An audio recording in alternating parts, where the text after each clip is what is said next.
I guarantee you, watch the spoon demonstration, you'll never look at a spoon the same way. Folks, let me go ahead and introduce myself. My name is Trenton, and I am in fact a professional blacksmith.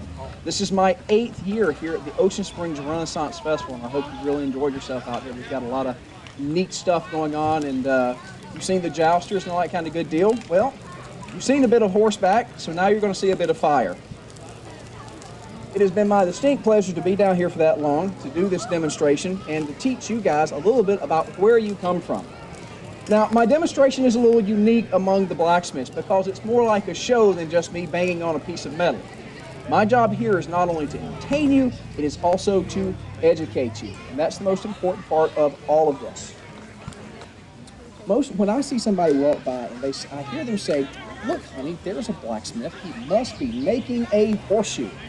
To give you an idea, that is kind of like raking your nails down my chalkboard, because a blacksmith is not always a farrier.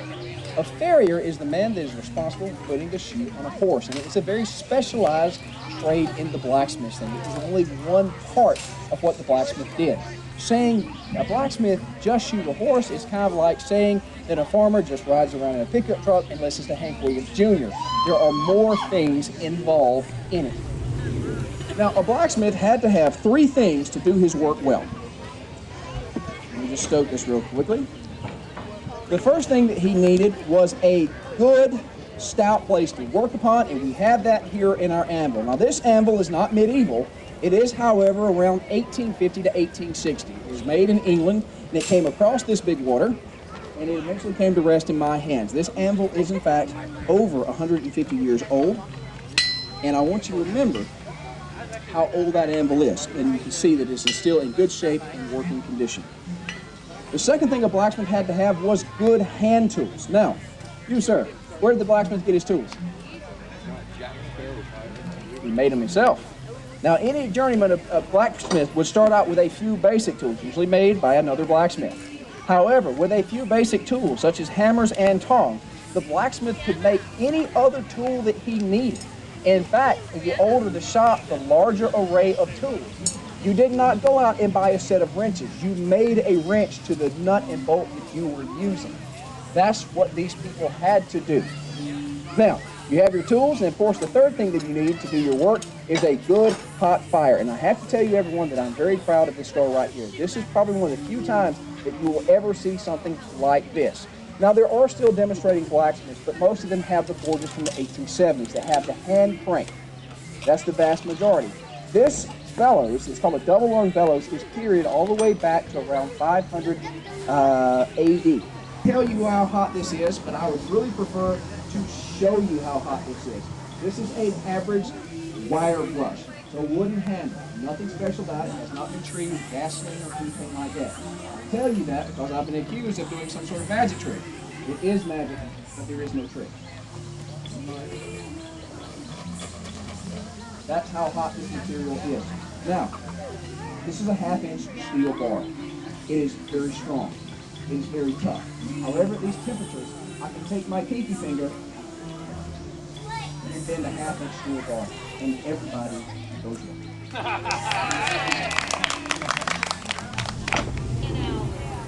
Let's go to work. The first thing that I'm going to do is very quickly take off the ragged edges on the front by hammering the bar back onto itself. Then I'm going to lay about 1 inch of this piece over the edge of the anvil, and I'm only going to work it on 2 sides. What I'm doing is pinching a piece of metal off on the end.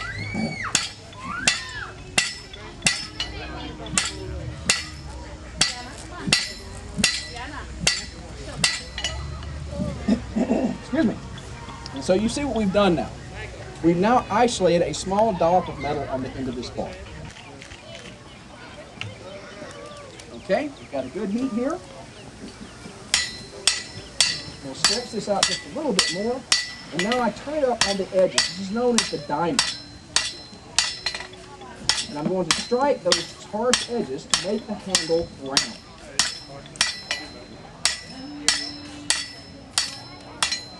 Straighten it up.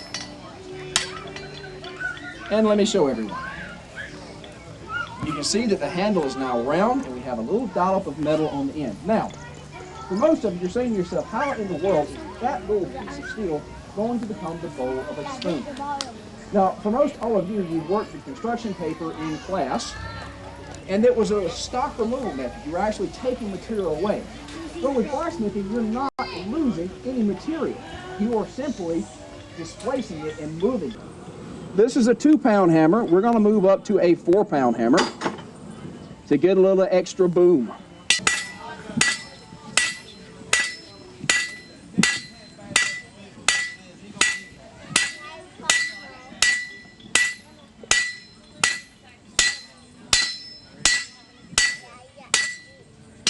And what was a blob of metal a moment before is now suddenly looking like it could be a spoon. Now the only problem with this spoon is that it's very flat. It's like a semi hit it. And unless you were joining Weight Watchers, this is not a very effective eating utensil. I'll take it. So what we need to do is we need to make a dish, a bowl in this spoon, so it actually holds some potatoes. Now, we're going to use our friend the ball-peen hammer and the square hole on top of the anvil in order to do this. Now, the blacksmith did have some specialized tools to make dishes, but since this is such a small dish, we're going to go with what we got, an improvisation. Now, we go over the square hole in the top of the anvil, and the reason we do this is we want the sides of the spoon, the edges, to be supported. We want to stretch the middle of the spoon. This is what makes the dish. Now we're going to clean it up.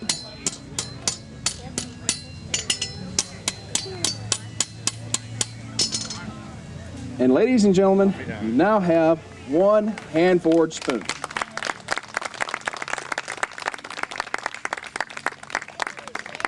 Now the only trick with this is that now this spoon is too long. Well, I suppose if you were feeding an ugly kid, it's fine. But if you wanted to shorten up for personal use, you've actually got to cut the steel. So the question becomes, how do you cut steel? Bandsaws, hacksaws, were not invented until the 1890s. So how have blacksmiths been doing it for 2,000 years? Hardy tool, absolutely, a man that is educated. So now, the cutting tool is nothing more than a blade on a stick. But the shank is the important part because it fits into the square hole on the back of the anvil. There are many different types of Hardy tools. This is merely one of them, and it's very effective. All we need to do is take the metal that's a little hot, lay it over the blade, and a couple of good whacks with the hammer will cause it to shear from the main stock. This is a hoof rasp. This is used by my brother farriers. It's a very coarse rasp, and believe it or not, I can actually use this to saw into the steel, but it's got to be hot. So I'll put that right there. All right, let's take a look at this. We're very good. Thank you so very much. You are relieved of duty, sir. Everybody, a round of applause. Brave young gentleman, you did good job. Quickly, we go over to the Hardy. And what I do is I rotate the steel as I cut to make a more centered cut, and it comes right off.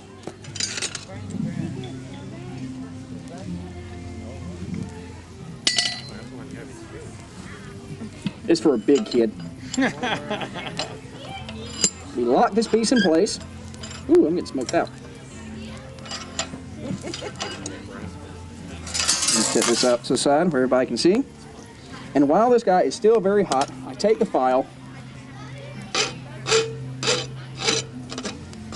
and you can actually hear the metal is pretty soft. It's digging in, taking off the burrs, and making a smooth end piece.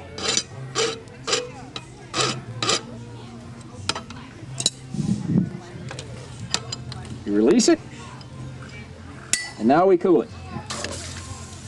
Still that hot after all that time.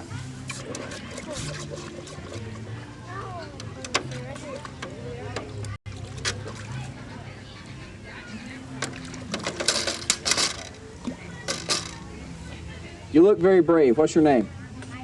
Michael, come right here. I want you to take this and show it to everybody. It's okay, it's not hot. Stop! Mr. Michael, start right over here and show that to everybody. You are my designated thing shower. Wonderful. So, ladies and gentlemen, what you have seen, thank you very much, is one hand-forged spoon. Now, ladies and gentlemen, I want to tell you How many spoons have you thrown away in your life?